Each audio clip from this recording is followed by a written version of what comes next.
Alors on est dans une situation un peu compliquée parce que le droit de propriété intellectuelle, qui par définition est un droit exclusif, c'est-à-dire que vous avez des droits qui sont de propriété, qui sont exclusifs parce qu'ils n'appartiennent qu'à vous, et qui par définition empêchent les autres de pouvoir utiliser la création sur laquelle vous avez un droit de propriété.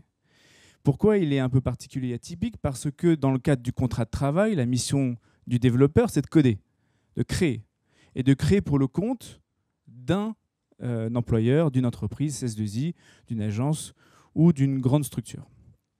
Alors il faut réussir à coïncider les deux. Il faut réussir à coïncider à la fois les droits et obligations de chaque développeur et également l'investissement qui est réalisé par l'employeur lorsqu'il verse le salaire tous les mois. Et se pose alors la problématique qui est celle à laquelle vous êtes confrontés tous les jours, c'est lorsque je crée, à qui appartient ma création. On va devoir après rentrer en détail, quel type de création, qu'est-ce qu'un logiciel. Vous savez qu'est-ce qu'un logiciel, mais qu'est-ce qui permet de dire que c'est un logiciel, une création de l'esprit, et qui pourrait à terme être votre propriété ou celle de votre employeur. Ce sont autant de questions qui peuvent prendre, on va dire, une certaine importance lorsque le logiciel créé a une réelle valeur économique. Si vous créez, je dis n'importe quoi, un bout de code qui est utilisé en Creative Commons, donc librement par tous, et que d'une certaine manière, vous ne voulez pas en récupérer un bénéfice économique, bon, libre à vous, ça fait partie de l'écosystème actuel, de développer, de participer de manière communautaire au développement de l'art et de la technique, pas de problème. Mais lorsque vous avez envie d'en tirer un bénéfice économique, que ce soit en apportant vos droits dans une start-up que vous constituerez avec un entrepreneur ou avec des investisseurs, ou dans le cadre d'une relation de travail où un employeur, donc une SS2I, vous engage pour développer avec d'autres un logiciel ou des logiciels. Eh bien, vont se poser les questions de votre liberté, vont se poser les questions de la rémunération, vont se poser les questions également de l'exclusivité de ce que vous allez apporter de manière exclusive à votre employeur. Est-ce que j'ai le droit de coder, de développer en dehors de mon temps de travail? Est-ce que j'ai le droit de développer, de monter une structure, de constituer un projet avec un entrepreneur en dehors de mon temps de travail? Donc ce sont autant de questions qui devront, en tout cas, et je l'espère à la fin de ce séminaire, vous donner les clés, les réflexes à avoir au moment où se poseront les questions d'un contrat de travail. Alors, vous savez ce qu'est qu'un contrat de travail. Un contrat de travail, c'est un contrat par lequel un salarié, vis-à-vis d'un employeur, s'engage à consacrer l'essentiel de son temps dans l'exécution d'un certain nombre de missions. Et la particularité du contrat de travail, c'est qu'il existe un lien de subordination, c'est-à-dire que votre employeur a la possibilité de vous encadrer, de vous diriger, de vous amener dans le sens de l'entreprise. Alors, pourquoi particularité? Parce qu'un développeur, un créateur, par essence, est libre. Il est indépendant. Il est guidé par son esprit créatif. J'ai un besoin, je l'exprime au travers d'un code pour atteindre certaines fonctionnalités. Donc il faut réussir à faire entrer dans le moule de l'entreprise certaines particularités d'ordre psychologique qu'il faut encadrer par le contrat.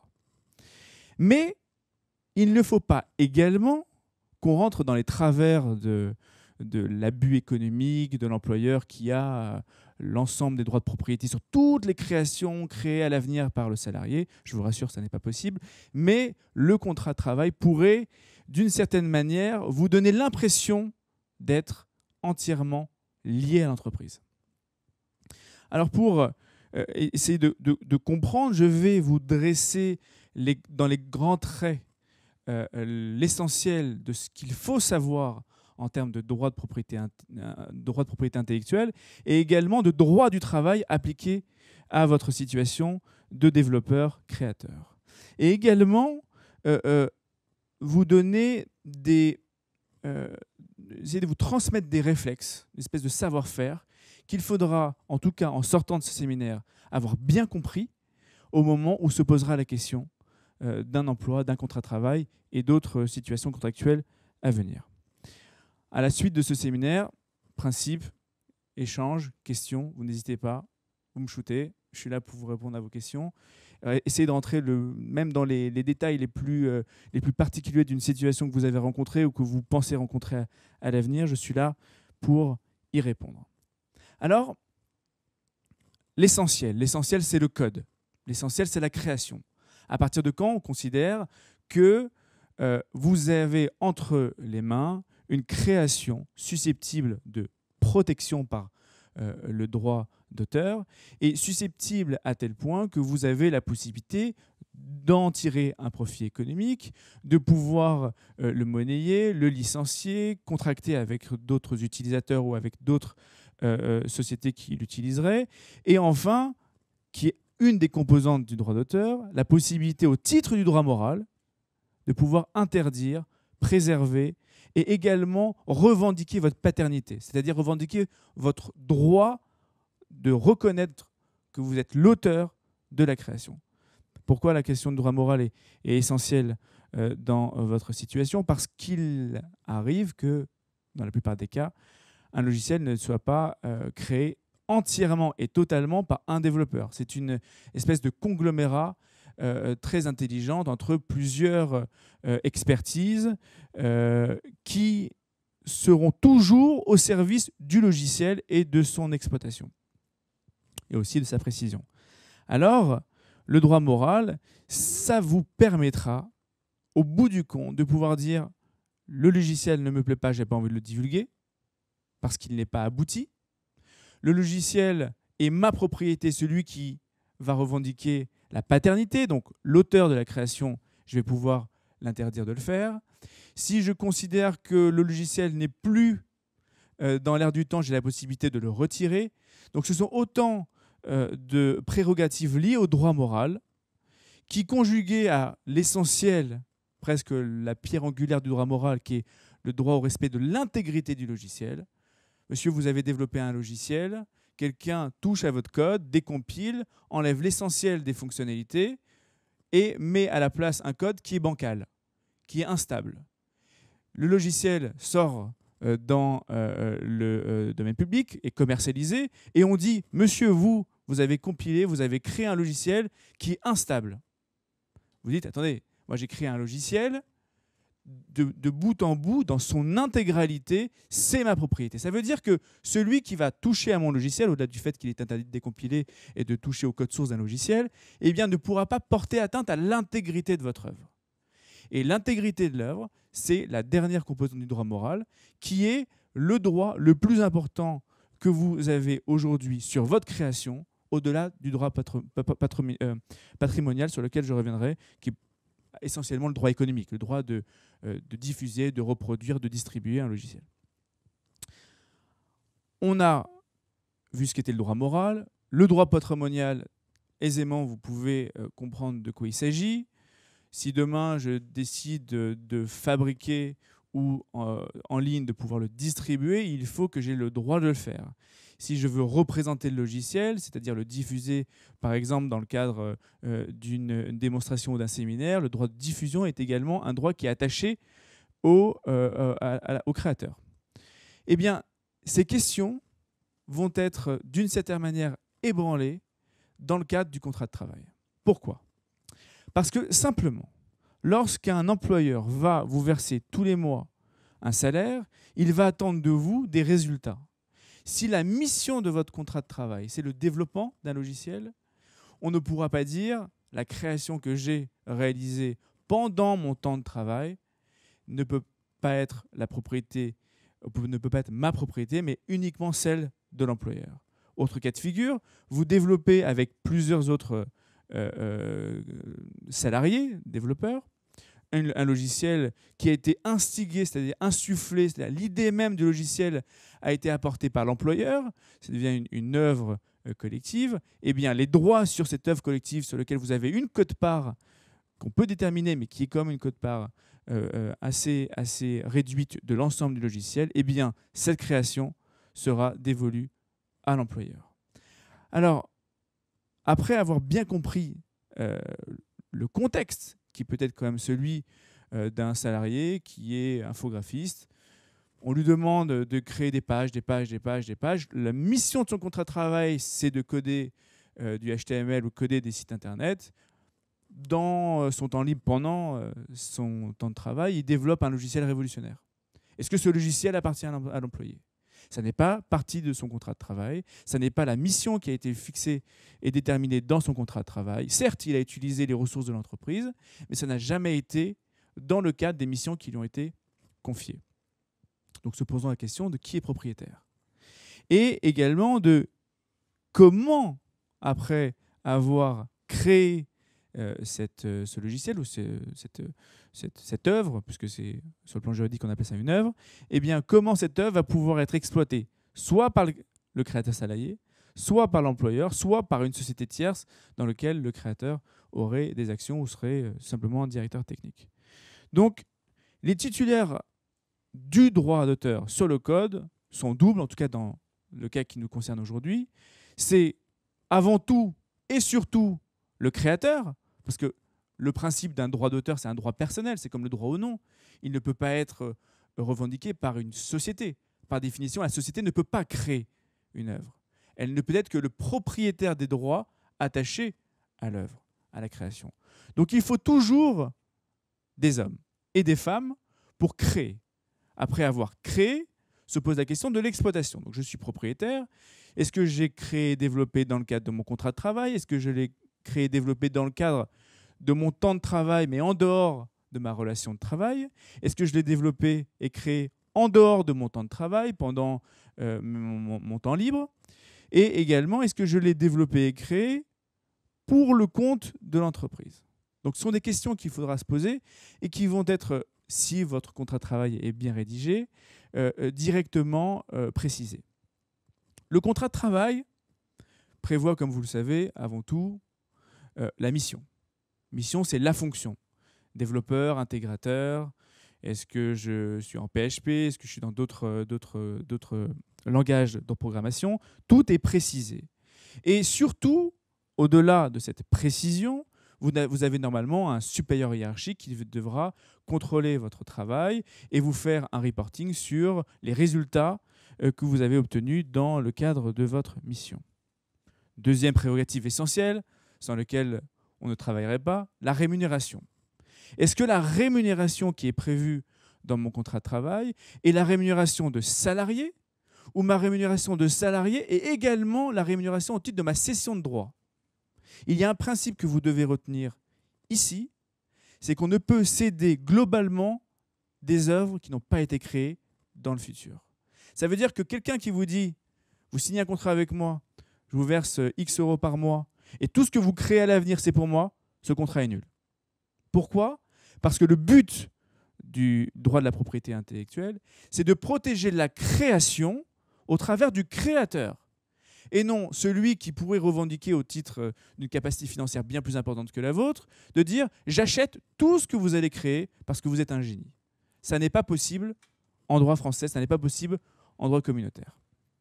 Alors, la spécificité, la spécialité, la précision de la cession de droit de propriété intellectuelle est une des composantes du droit d'auteur parce qu'il est nécessaire de prévoir le mode d'exploitation. Est-ce que c'est de la diffusion, de la reproduction? Est-ce que c'est sur DVD? Est-ce que c'est en mode SaaS sur un cloud? Est-ce que c'est distribution territoriale en France, en Europe, uniquement pour Paris? Est-ce que je vais percevoir une rémunération bien précise pour chaque type d'exploitation, sur DVD, en SaaS, etc. Eh bien, la précision de la rémunération, la précision de l'exploitation, la précision du champ contractuel, c'est-à-dire comment je l'exploite, quel type de droit j'exploite, qui l'exploite, comment cette personne l'exploite, eh bien, à défaut de précision, la cession est nulle. Donc, dans un contrat de travail, l'employeur, si encore une fois le contrat est bien rédigé, aura la charge de devoir concilier à la fois la précision de la définition de vos missions. Est-ce que vous allez être juste un développeur échelon 1? Est-ce que vous allez être directeur technique en charge de l'intégration? Ces points vont être essentiels parce qu'ils vont pouvoir après avoir pour manifestation, de préciser quel type de droit vous allez pouvoir céder. De manière générale, si le contrat est imprécis, sauf création logicielle, c'est-à-dire vous avez été employé et engagé pour développer des logiciels pendant le contrat de travail, pendant la durée du travail, eh bien, sauf ce cas précis, si le contrat de travail ne prévoit rien en termes de propriété intellectuelle, la création logicielle vous appartient. Le logiciel vous appartient. Autre élément essentiel qui, d'une certaine manière, répond à la période dans laquelle vous avez développé, si le contrat ne prévoit pas une exclusivité de développement pendant la relation de travail, donc au-delà de la durée du travail, par exemple, vous prenez le directeur technique de Facebook, il n'a pas le temps de développer à côté. Et s'il code à côté, je peux vous assurer que la propriété intellectuelle, si elle est en relation avec tout ce qui est social gaming ou social network, appartiendra à Facebook. Donc la question de l'exclusivité, elle est essentielle. Parce que demain, si vous signez un contrat de travail et que vous ne vérifiez pas ce point, alors il y a des limites, hein, bien évidemment. On ne peut pas dire avec un faible salaire, avec un contrat qui est très imprécis, qu'on a le droit d'empêcher un salarié de pouvoir travailler en dehors de la relation de travail avec l'employeur. On ne peut pas automatiser la cession de droits de propriété intellectuelle alors que l'employeur n'a pas contribué à la création. Donc ce sont d'autant d'exceptions qu'il faut également avoir à l'esprit, parce qu'au moment du contrat de travail, si vous avez un doute, si vous avez le sentiment que le contrat est extrêmement protecteur des intérêts de l'employeur et qu'il, d'une certaine manière, vous oblige à céder toutes les créations que vous auriez été amené à faire en dehors du contrat de travail ou en dehors de la mission de votre contrat de travail, il faudra être très ferme. Soit on prévoit une option, ce qui est tout à fait envisageable. Votre mission, c'est de créer le logiciel A, B, ou de mettre à jour ou de rendre interopérable le logiciel A, B. Si demain, à côté, vous développez un logiciel C, vous donnez en option à l'employeur la possibilité de vous acheter les droits. Donc, d'une certaine manière, il va s'arroger une espèce d'exclusivité d'option. Ce n'est pas automatique. Et vous avez la possibilité d'avoir la certitude, au moment où vous avez développé ce logiciel C qui est absolument révolutionnaire, de pouvoir monnayer les droits. C'est-à-dire d'avoir une rémunération supplémentaire.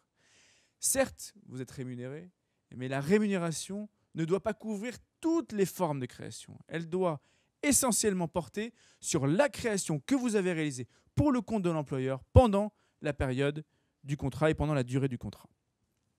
Alors, vous va se poser la question de la négociation du contrat. Vous sortez, on vous recrute pour votre expertise, pour votre savoir-faire.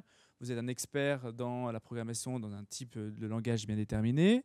Et on va vous communiquer un projet de contrat. Si par définition, ou pas définition, mais si plutôt la situation qu'on vous propose, c'est celle d'une lettre accord, donc vous n'avez pas de contrat de travail, il est possible d'être engagé comme salarié CDI sans avoir un contrat de travail. Il est possible d'avoir une simple lettre d'engagement. Donc, quand on entend beaucoup de choses sur le contrat de travail, le simple fait d'avoir une lettre d'engagement contresignée par vous, dans laquelle il est précisé la durée du travail, les missions, le lien de subordination, le référent technique et également le salaire, cela suffit. Et c'est mieux pour vous. C'est mieux pour vous. Pourquoi ? Parce que le contrat de travail profite toujours aux salariés. En tout cas, son interprétation. Si vous êtes amené à, ce que je ne vous souhaite pas, devoir saisir le Conseil du prud'homme pour la relation de travail et le tribunal de grande instance pour les questions de propriété intellectuelle, eh bien, va se poser la question de l'interprétation. Est-ce que le contrat prévoyait que cette création logicielle, réalisée en dehors du temps de travail, qui n'a pas été financée, qui n'a pas été encadrée par l'employeur, appartient ou non à l'employeur? La question sera assez simplement tranchée, c'est non. Donc, lorsque vous avez une simple lettre d'engagement, cela suffit, en tout cas pour vous, à vous protéger quant à l'avenir et quant à l'ensemble des développements qui seront réalisés en dehors du temps de travail. Et même pendant le temps de travail, c'est sujet à interprétation parce que est-ce que le salaire que je vous ai versé, les 4 000 € net par mois, couvrait la session? Parce que vous avez également plusieurs types de logiciels. Vous avez le logiciel qui est utilisé par l'entreprise et vous avez le logiciel qui est commercialisé pour l'entreprise.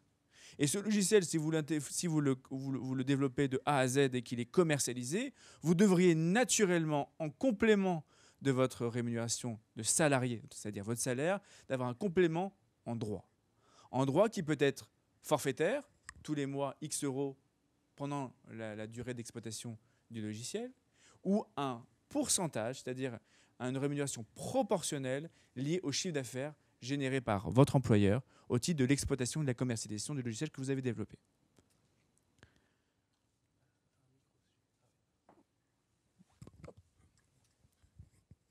Petite précision pour ce que tu viens de dire donc sur la rémunération par rapport à la commercialisation. Qu'est-ce qui se passe si le développeur quitte l'entreprise? Est-ce que le contrat de travail s'arrête et donc du coup la rémunération s'arrête, ou est-ce que la rémunération peut se prolonger après? Alors, si on est dans ce cas très spécifique de la rémunération proportionnelle, on est bien d'accord? Rémunération proportionnelle ou forfaitaire, liée à la cession de droit.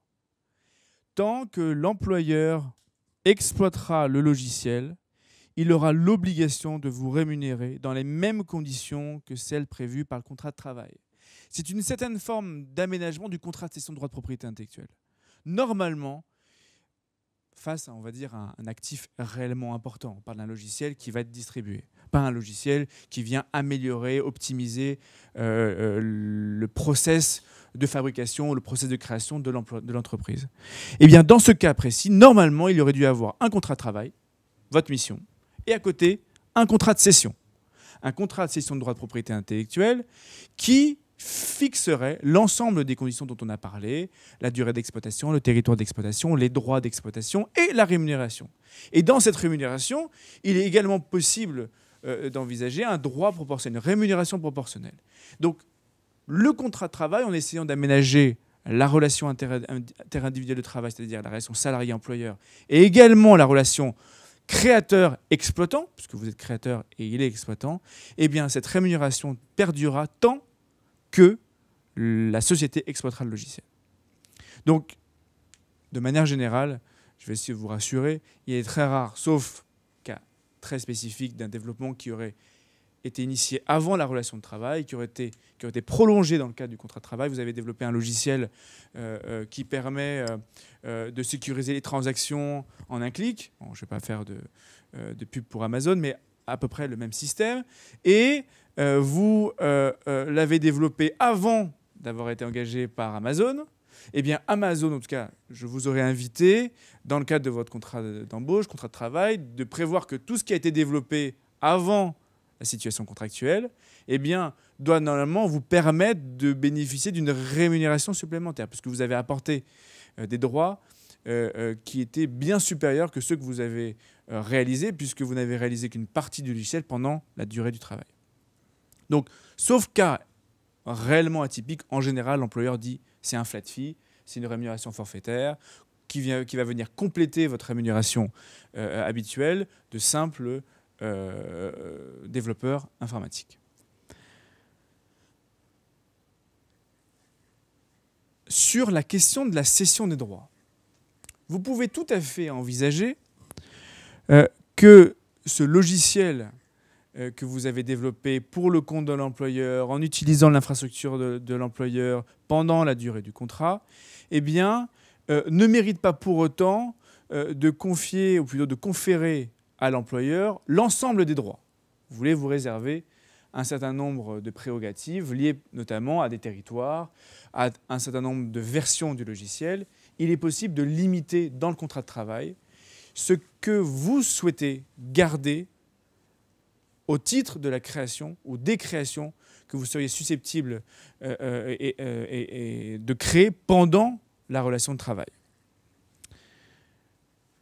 Point essentiel, presque crucial, c'est la question de l'exclusivité non-concurrence.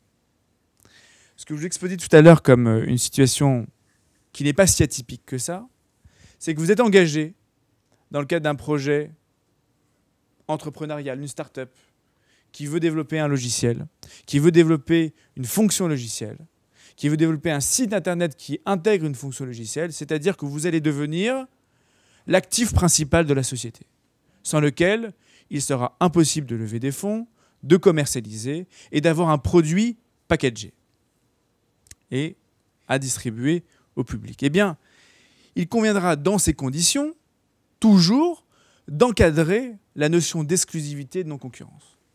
Qu'est-ce qui pourrait justifier un employeur qui vous engage pour développer ce fameux logiciel? Peut-être qu'il aura l'idée astucieuse de vous donner des actions pour vous intéresser au capital. Eh bien, qu'est-ce qui justifierait cet employeur de vous empêcher de pouvoir développer à côté? Premier cas de figure. Deuxième cas de figure, vous êtes engagé chez Microsoft pour développer un nouveau logiciel, vous participez à une nouvelle aventure de création. Qu'est-ce qui justifie Microsoft de vous empêcher de coder un logiciel de chat avec des amis à côté de votre temps de travail? Eh bien, cette question se posera si il est inséré dans le contrat de travail la notion d'exclusivité. Bien évidemment, pendant le contrat de travail, ça ne pose pas de problème. Mais en dehors du temps de travail, est-ce que vous auriez le droit, plutôt malheureusement, d'être contraint de ne pas pouvoir travailler en dehors de votre temps de travail pour votre propre projet personnel? Vérifiez toujours la notion d'exclusivité. La notion d'exclusivité, c'est un petit peu la tarte à la crème du développeur, c'est-à-dire j'ai développé une certaine forme de spécialité, ça peut être notamment par exemple le développement d'outils de paiement. Est-ce que je peux concurrencer ou non, même si ce n'est pas le même projet, même si ce n'est pas la même solution, mon employeur qui développe la même solution, le même logiciel? De manière générale, la question est non.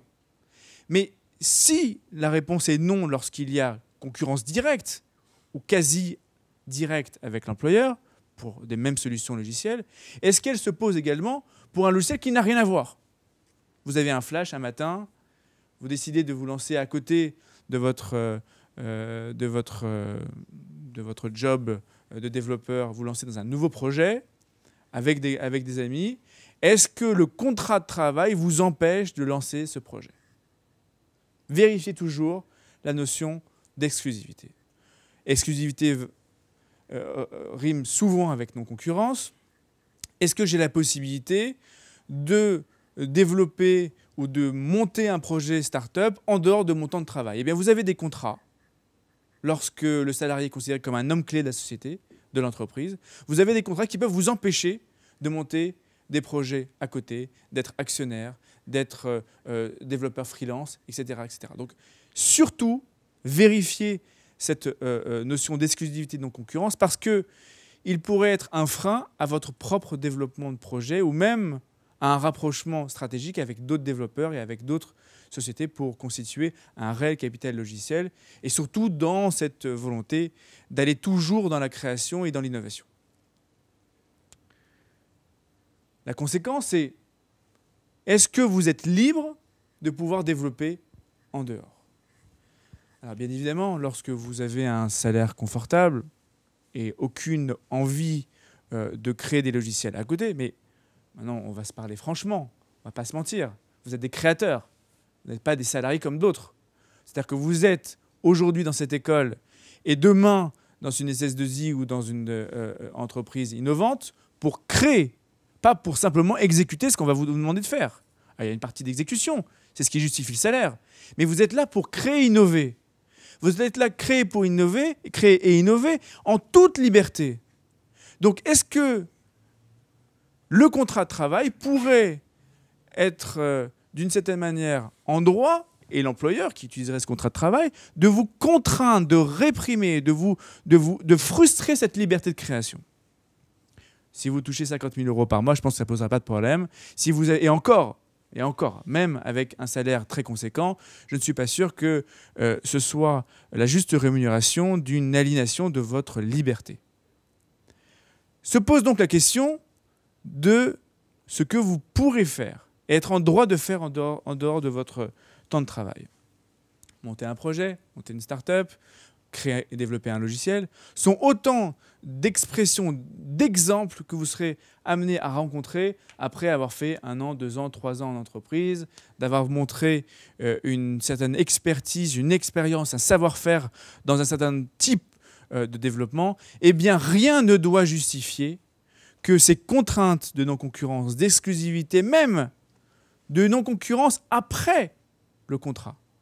Parce que la clause de non-concurrence, classiquement insérée dans un contrat de travail, lorsque vous, homme clé, avez été recruté parce que vous êtes capable de coder rapidement et de faire évoluer la société, donc vous êtes un actif de la société, si vous partez volontairement, est-ce que votre employeur aura le droit de vous empêcher de travailler dans la même branche, petit 1, dans la même branche que ceux pour lesquels vous avez développé un savoir-faire. Et surtout, de vous empêcher de travailler sans vous rémunérer et sans limiter dans le temps la clause de non-concurrence. Et c'est pour cette raison que la Cour de cassation, dans sa grande sagesse, de temps en temps, eh bien, a considéré qu'une clause de non-concurrence qui n'était pas limitée dans le temps, qui n'avait pas de contrepartie financière et qui n'était pas limitée géographiquement, territorialement, était nulle. Logique. Simple. D'un côté, on a la liberté du commerce et de l'industrie. De l'autre, on a la liberté du travailleur. Et il faut réussir à coïncider la liberté du travailleur de pouvoir continuer à travailler. Avec ce type de clause de non-concurrence, il suffirait de faire signer 1 ou 2 fois, ou plutôt en 1 mois, l'ensemble des développeurs de la place de Paris. Plus de risque de non-concurrence. Je n'ai pas à verser de contrepartie. Je ne l'ai pas limité dans le temps, donc potentiellement à vie. Et je ne l'ai pas limité géographiquement. Celui qui habite en Argentine, qui vient faire ses études en France, qui a développé une expertise en France, eh bien, décide de développer, de poursuivre son activité en Argentine. Est-ce qu'il aura le droit? Oui ou non? Le contrat ne prévoit pas aucune restriction. Donc, de temps en temps, lorsque le contrat est mal rédigé et imprécis, il faut être un petit peu sournois et habile.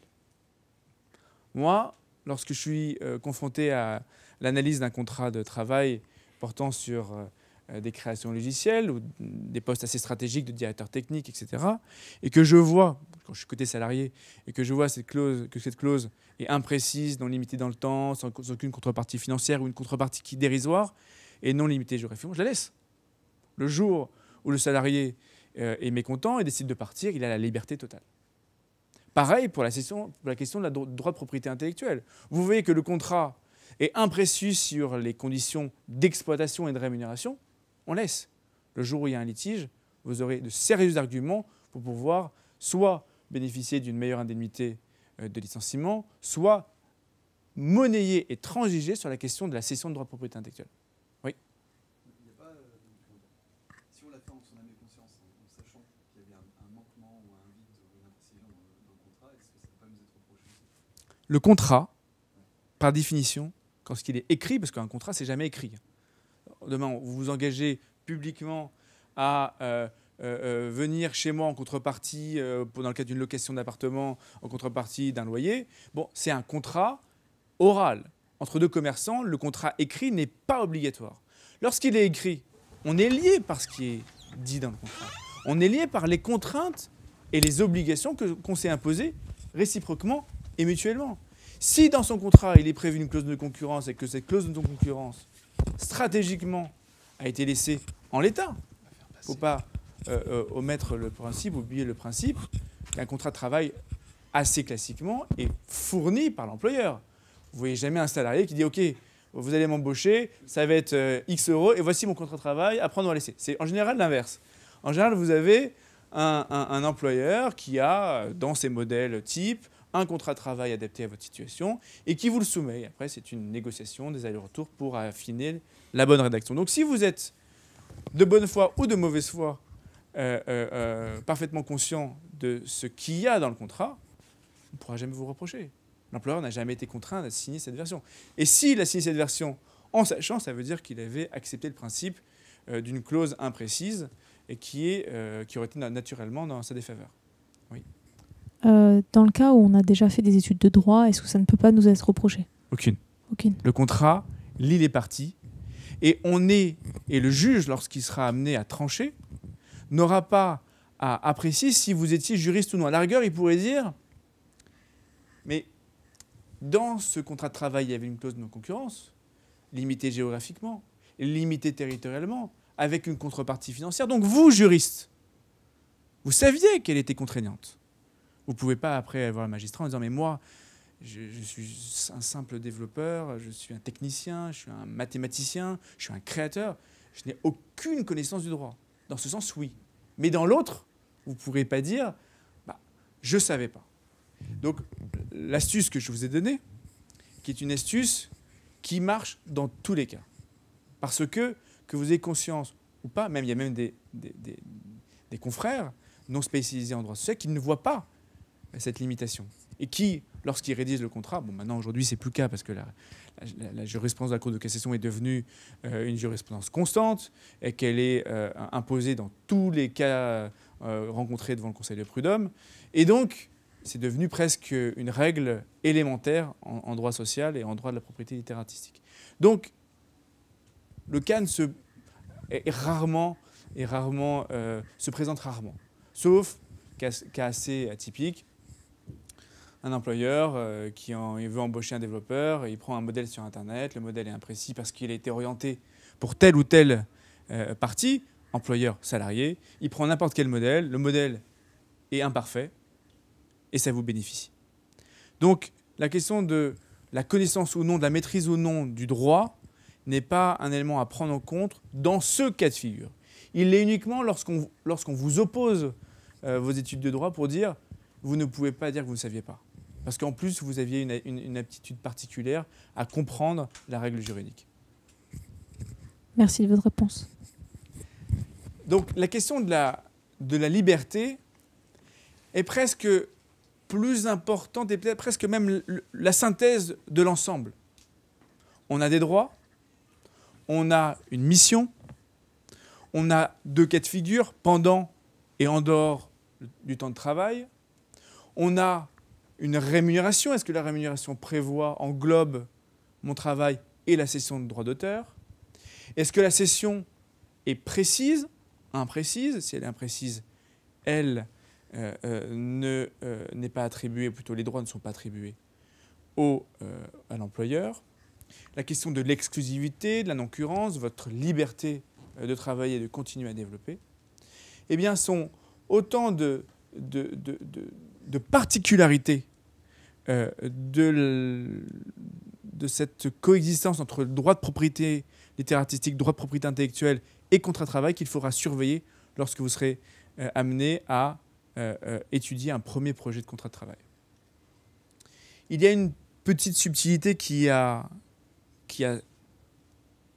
son importance, c'est en matière de création logicielle. Il y a quelques années, tout ce que je vous avais exposé cet après-midi s'appliquait à toute forme de création. Depuis 2-3 ans, la création salariée a été, dans le cadre du logiciel, aménagée de manière à ce que, même si le contrat est imprécis, sauf cas très spécifique, eh bien que les droits appartiennent, soient dévolus à l'employeur. Et cette cession automatique doit bien évidemment répondre à l'ensemble des caractéristiques que je vous ai précisées, mais il y a une espèce de présomption de cession de droit au profit de l'employeur. Charge au salarié d'expliquer que le logiciel n'a pas été créé pendant le temps de travail, que le logiciel n'a pas été créé dans le cadre des missions qui ont été confiées aux salariés, qu'il n'y a eu aucune rémunération spécifique, que l'employeur n'a mis à disposition du salarié aucune infrastructure lui permettant de concourir à la création de ce logiciel. Bref, on a renversé d'une certaine manière la charge de la preuve qui, il y a encore quelques années, était imputée à l'employeur, c'est-à-dire c'était à l'employeur de rapporter la preuve que le logiciel que vous avez créé en dehors ou pendant le temps de travail était sa propriété et qu'il avait bien les droits sur cette propriété. Alors on vient naturellement sur la question des sanctions, parce que bon, tout ça est bien théorique. Demain, même pendant votre temps de travail, vous avez codé, vous avez développé un logiciel, vous partez avec. Est-ce que cette démission, accompagnée d'une appropriation de droits de propriété intellectuelle sur un logiciel créé pendant ou après, peu importe, eh bien peut être considérée comme une faute? Pareil. Que dit le contrat de travail? Est-ce que la question de la protection du logiciel créé pendant le temps de travail est un motif sérieux de licenciement? Est-ce que dans la convention collective dans laquelle votre contrat s'inscrirait, eh bien que la convention collective prévoirait également la question de la cession des droits de propriété intellectuelle, qui soit lorsque cette cession a été violée, eh bien on puisse justifier que le salarié soit licencié pour faute simple, faute grave, faute lourde. Imaginez un cas assez courant d'un directeur technique à la fois développeur dans une start-up. Il décide de participer à une aventure entrepreneuriale. Il est celui qui va, sur le plan technique, coder du début jusqu'à la fin un logiciel qui sera commercialisé par la start-up. Eh bien, si celui-ci n'a jamais cédé ses droits de propriété intellectuelle, que dit le contrat? Est-ce que le contrat prévoit ou non la cession des droits de propriété intellectuelle? Celui-ci fait fi du contrat de travail et décide de partir. Partir avec son code, monter une autre start-up avec plus de fonds, avec d'autres investisseurs qui l'auront entre-temps convaincus de quitter l'entrepreneur initial. Eh bien, qui est propriétaire du code? Qui est propriétaire des droits sur le logiciel? Et en plus de cette question de la propriété, se posera la question du licenciement et de l'action en contrefaçon. Le licenciement, assez classiquement, non-respect du contrat de travail, de l'ensemble des prérogatives du contrat de travail, ça peut être non-concurrence, ça peut être exclusivité, ça peut être non-respect des obligations de travail, donc les missions confiées, après tout ce qu'on peut connaître en termes d'incompatibilité d'humeur, de problèmes personnels, de motifs personnels dans le licenciement, eh bien, sont autant de situations dans lesquelles l'employeur pourra être en droit de vous licencier s'il considère que vous avez porté atteinte à ses droits de propriété intellectuelle. Deuxième cas de figure qui est quand même un tout petit peu plus violent, puisque c'est un délit pénal, la contrefaçon. Donc, on va dire que vous avez contribué, dans le cadre de votre contrat de travail, pendant le temps de travail, au développement collectif d'un logiciel. Donc, vous n'avez pas une partie qu'on peut déterminer, j'ai n'importe quoi, un plugin qu'on intégrerait dans le logiciel global. Non, vous avez une quote-part du logiciel avec d'autres développeurs salariés. Et vous décidez de prendre le code source, donc on n'est même pas au stade de la décompilation, vous avez accès au code source et vous partez aux États-Unis pour exploiter seul de votre côté, puisque vous avez été licencié ou vous êtes parti spontanément, vous partez avec ce logiciel, avec ce code, pour l'exploiter personnellement avec ou seul ou avec d'autres partenaires. Eh bien, à partir du moment où la création a été réalisée pendant le temps de travail en respectant l'ensemble des prérogatives et des caractéristiques du droit de la propriété intellectuelle, les droits sur ce logiciel ne vous appartiennent plus. Et si vous l'exploitez sans l'autorisation expresse, écrite et préalable de votre employeur, c'est la contrefaçon. Vous avez porté atteinte au logiciel. Et c'est pénal, en plus de tout ce qu'on pourrait vous demander en termes de dommages et intérêts.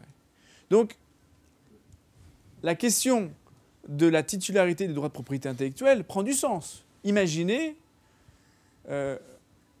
que l'employeur ait proposé un contrat imprécis sur la question de droit de propriété intellectuelle. Vous avez cru bon de penser que ce logiciel qui a été développé en dehors du temps de travail, avec des infrastructures, en dehors des infrastructures mises à disposition par l'employeur, etc., vous appartenez, vous allez aux États-Unis ou ailleurs développer ce logiciel et vous avez une action en contrefaçon.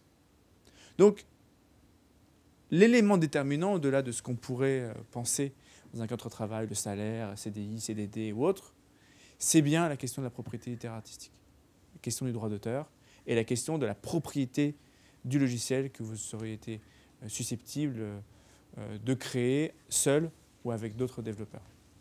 Et surtout pour des futurs développeurs, je ne vais pas dire futurs développeurs parce que vous êtes déjà développeur, mais quand vous sortirez de l'école, c'est un point qui, on ne le pense pas quand on est encore sur les bancs de l'école, c'est un point qui est essentiel.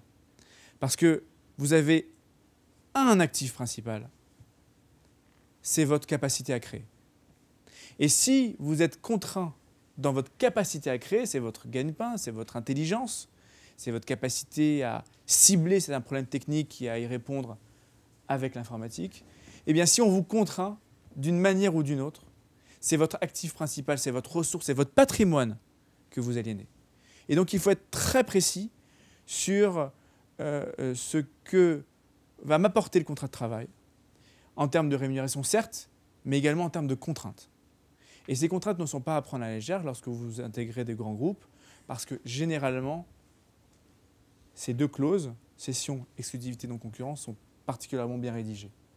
Donc, si c'est bien rédigé, là, on ne pourra pas, pour revenir sur la question de madame, on ne pourra pas dire, si vous êtes un peu initié en droit, que vous n'étiez pas au courant et que vous ne maîtrisiez pas les concepts.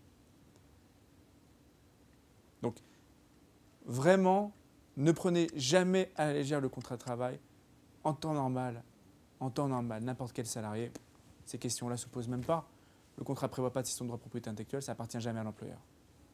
Même s'il a été engagé dans le cadre des créations logicielles, tout à l'heure je vous parlais de l'exception des créations logicielles, il a été engagé comme standardiste ou comme juriste, il développe pendant son temps de travail un logiciel qui n'est pas sa mission, même si c'est une création salariée, l'employeur n'est jamais propriétaire. Donc, posez-vous vraiment les questions, ayez les réflexes, attention, j'ai un contrat de travail, est-ce que les éléments déterminants compliqués du contrat de travail sur mon actif principal, c'est-à-dire la création, va être encadré au point qu'après ma relation de travail avec cet employeur, j'aurai la possibilité de travailler encore à nouveau, seul, en freelance, ou avec d'autres employeurs. Parce que, assez stratégiquement et classiquement, le problème de la non-concurrence, c'est pas uniquement vous en tant que freelance. Bon, certes, on a déjà vu des développeurs qui pouvaient ébranler des géants informatiques, mais c'est surtout la question de la concurrence.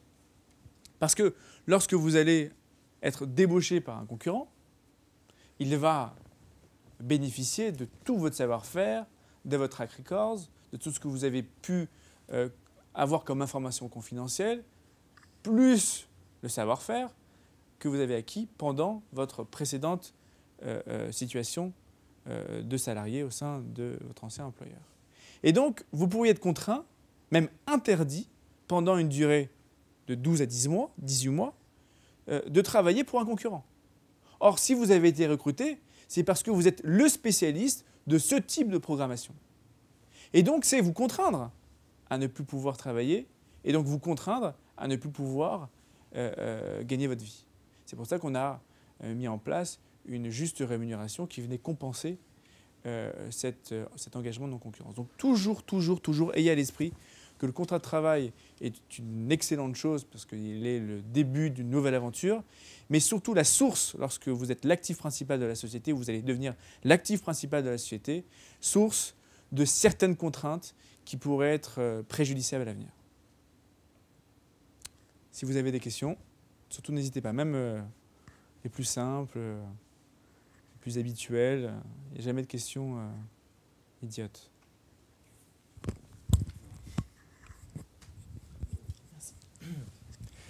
Bonjour, moi j'avais une question concernant les stages. Comment ça marche pour un stagiaire? Exemple pas du tout arbitraire. J'ai une société, je prends un stagiaire pour développer une application. Comment ça fonctionne? Est-ce que je lui fais signer un contrat de cession de droit? Qu'est-ce qui doit apparaître dans la convention, pas dans la convention? Vous verrez dans la convention de stage une clause un peu fourre-tout, qui est très très mal faite en général, parce que les universités ou les écoles n'ont pas l'habitude. Tout développement, code, création, réalisé pendant la période de stage sont la propriété exclusive de l'employeur. Pourquoi? Moi, j'attends de voir. J'ai déjà eu 2 cas de figure de stagiaires qui sont devenus des développeurs stars pour des grands groupes. Ils développent bizarrement aujourd'hui l'actif principal du groupe. Est-ce que pour 400 € et encore sans aucune cession de droit, ça justifierait de le priver d'une juste rémunération, d'un périmètre de droit intellectuel? Est-ce que c'est droit de reproduction, droit de diffusion? Pendant quelle période?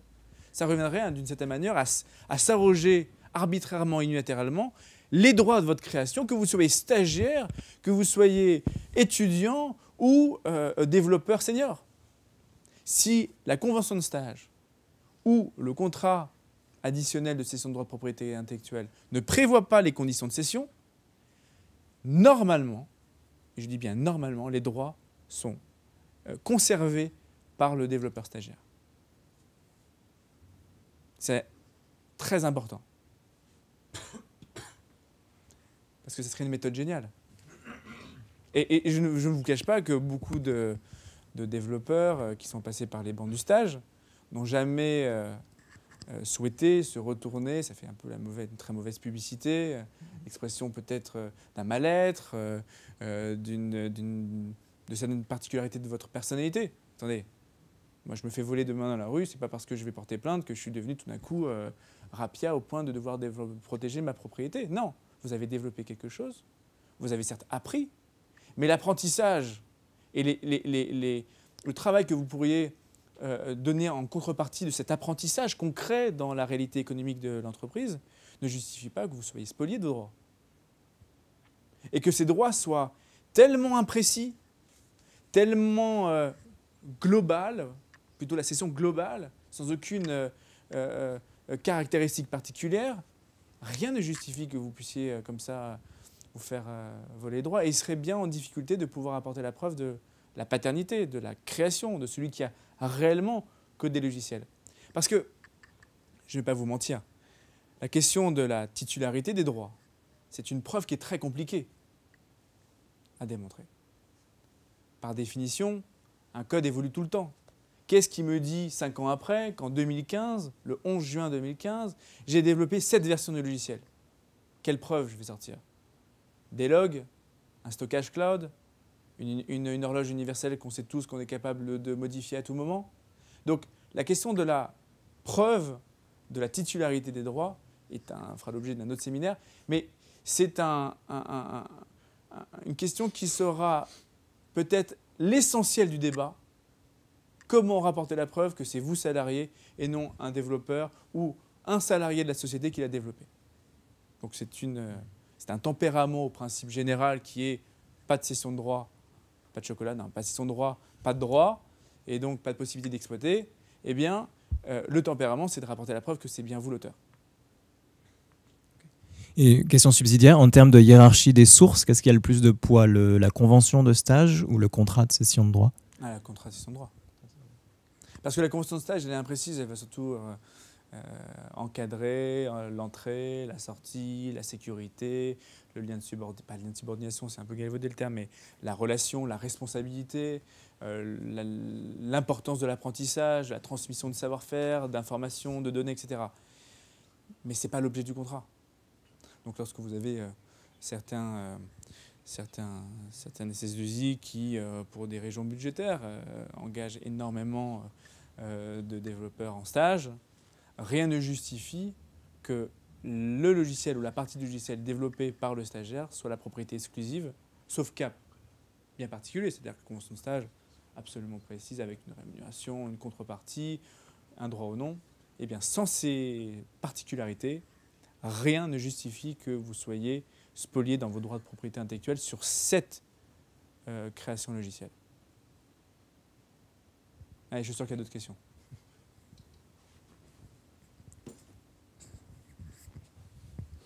Du coup, moi, je me suis posé la question, supposons je travaille dans une entreprise sur un logiciel quelconque, je travaille dans mon coin, et je travaille sur un logiciel à côté qui n'a rien à voir avec le logiciel que je développe en entreprise. Supposons je travaille, j'utilise des méthodes agiles, donc j'itère beaucoup sur ce que je fais dans les 2 projets, et je trouve dans mon projet personnel, au final, ce qui n'a censé n'avoir rien à voir, je trouve un morceau de code qui, en fait, m'aiderait grandement sur mon projet professionnel. Comment ça se passe pour importer ce morceau de code et importer cette idée? Déjà, si vous posez la question, c'est que vous avez un doute. Oui. Pour répondre à cette question, je vais devoir rentrer un peu dans la technicité de la protection du code. Comment on protège un code source? Comment on protège un logiciel? Non, pas du tout. Un logiciel, c'est avant tout un code source. Et le code source est protégé de la même manière qu'une œuvre littéraire. Vous prenez Notre-Dame de Paris, c'est pas le fait que vous avez de l'émotion que vous allez protéger, c'est le déroulé de l'histoire. C'est le style que vous allez avoir dans le déroulé de l'histoire. Vous savez bien qu'en matière de logiciel, il est impossible de protéger des fonctionnalités. Le copier-coller est impossible à protéger. C'est la manière, le chemin d'arriver à la fonctionnalité que vous allez protéger. Pourquoi? Parce que c'est l'expression de votre propre personnalité. Monsieur, vous ne codez pas de la même manière que monsieur. Vous avez un cheminement de développement qui est différent, une méthode de développement qui est différente.